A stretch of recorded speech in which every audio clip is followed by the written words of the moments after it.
Speaker, মাননীয় speaker, Kolkata civil কোর্টের উকিল ছিল মিস্টার চণ্ডী দাস। তার এক মেয়ে ছিল যার নাম গরিবালা দাস। চণ্ডী দাসের সহকারী উকিল মিস্টার অরণ্য কুমার চক্রবর্তী চণ্ডী দাসের কলিকাতাস্থ বাসায় নিয়মিত যাতায়াত করত। সেই সুযোগে গরিবালার সাথে অরণ্য কুমার চক্রবর্তী অবৈধ সম্পর্ক গড়ে উঠে গরিবালা গর্ভবতী হয়ে পড়ে। গরিবালা যখন বুঝতে পারলেন তিনি গর্ভবতী হয়েছেন, তখন গরিবালা অরণ্য কুমারকে বিয়ে করার জন্য চাপ দেন। অরণ্য কুমার বিয়েতে রাজি না হয়ে অবৈধ সম্পর্ককে অস্বীকার করে। এদিকে চণ্ডী দাস বিষয়টি জানার জন্য চিন্তিত হয়ে পড়েন।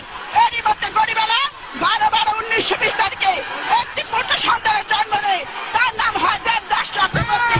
চণ্ডী দাস অরণ্য কুমারকে গরিবালাকে উঠিয়ে নিতে চাপ দিতে থাকে, কিন্তু অরণ্য কুমার রাজি হন না মাননীয় স্পিকার। এরই মধ্যে দেবদাসের বয়স 2 বছরের উন্নতি হয়। চণ্ডী দাস হতাশাগ্রস্ত হয়ে পড়েন, ভীষণভাবে অস্বস্তি বোধ করেন। মাননীয় সদস্যবৃন্দ, আপনারা একটু শান্ত হন। মাননীয় সদস্য, বিয়ে করে।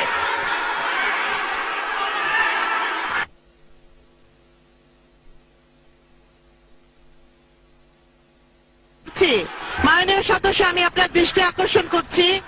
মাননীয় সদস্যবৃন্দ, আপনারা বসুন, বসুন, সবাই বসুন, বসুন।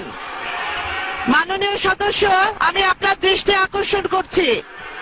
মাননীয় সদস্য, আপনি 270 বিধি অনুসরণে বাজেটের উপর বক্তব্য দিন। মাননীয় সদস্য, ওনাকে মাইক দিন। ধন্যবাদ মাননীয় স্পিকার। আপনি আমাকে বাজেটের উপর বক্তৃতা দিতে বলেছেন, কিন্তু গত 20 তারিখে যে বক্তৃতা দেওয়া হয়েছে, আমি আপনার কাছে প্রশ্ন রাখতে চাই, এটা কি বাজেট বক্তৃতা ছিল? আপনি মাননীয় স্পিকার, আমি এখানে বক্তব্য দিব, আমি শুধু পাল্টা জবাব দিব। আমি বাজেট নিয়ে অবশ্যই বলবো মাননীয় স্পিকার।